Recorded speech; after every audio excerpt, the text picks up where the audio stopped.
So in this context, there was a story referred by Jiva Goswami from Padma Purana. This is in context with who is a great devotee, between a competition between a king and a Brahmana.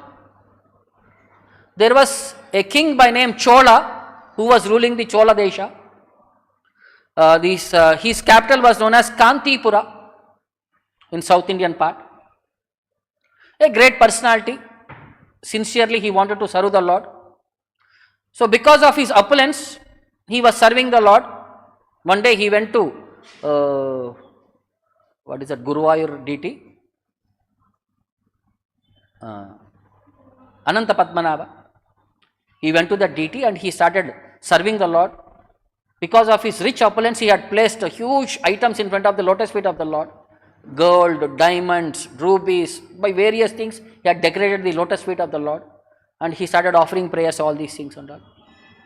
In the meantime, one more Brahmana came, a simple Brahmana, who just came there with some tulsi leaves and the manjaris and some pot of water.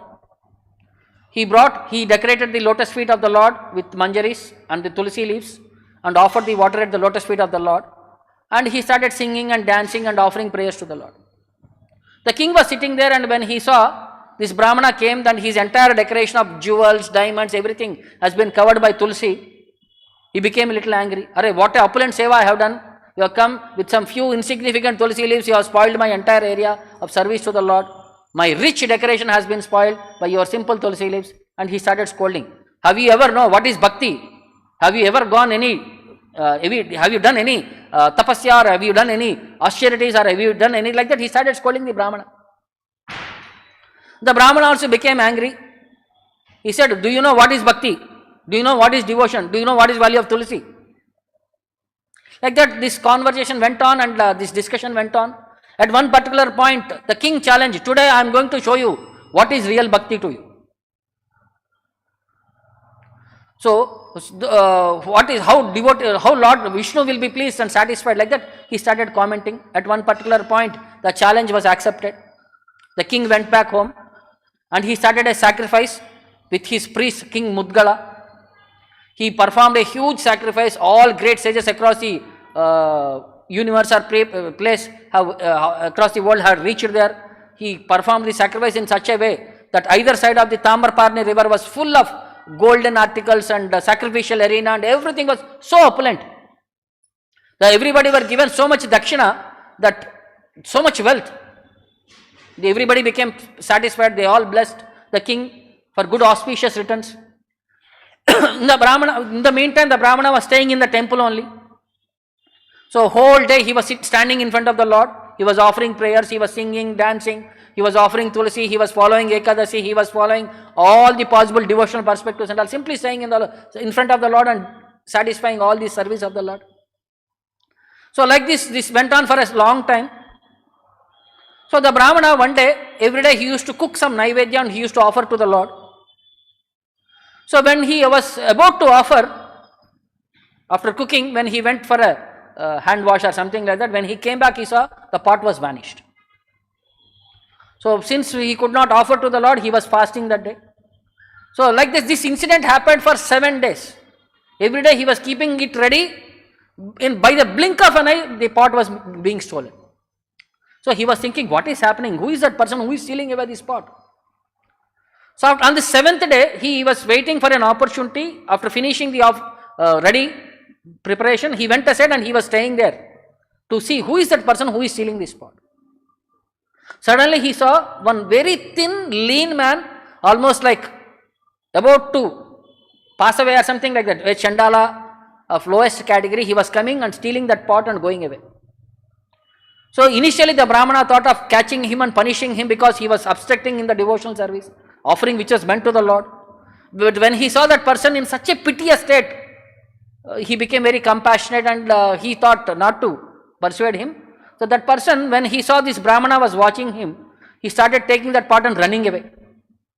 This Brahmana was started running behind him. Arevol, you are so lean and thin. This is so dry food. How you can eat? At least put some ghee into that. It is very difficult to eat such a dry food. That person was thinking this Brahmana was about to catch me and hit me, that he started running further. But because of no energy and with a heavy pot he was running, he fell down and collapsed onto the ground and he became unconscious. When Brahmana came nearby, then he saw the situation of this person. It's in such a pitiable situation, like sunstroke if you fall down. You don't know what is happening, you are lost in consciousness. He removed his chadar and he started fanning him. After some time, to his consciousness, when he saw, it was the Supreme Lord who was there, lying down, and he was fanning the Supreme Lord. So Lord was testing him.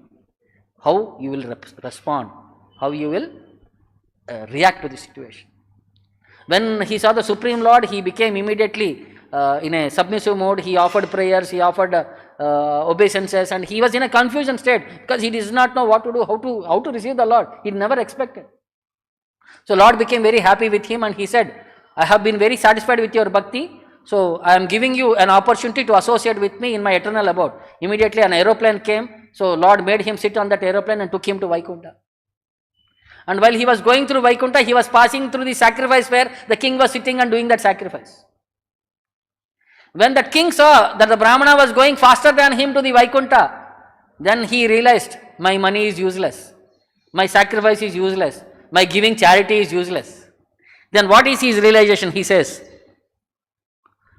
Yes pardaya maya chaitad yajna danadikam kritam sa Vishnu rupadruk vipro yati Vaikuntam mandiram. So, I competed with him by performing many sacrifices and giving wealth in charity.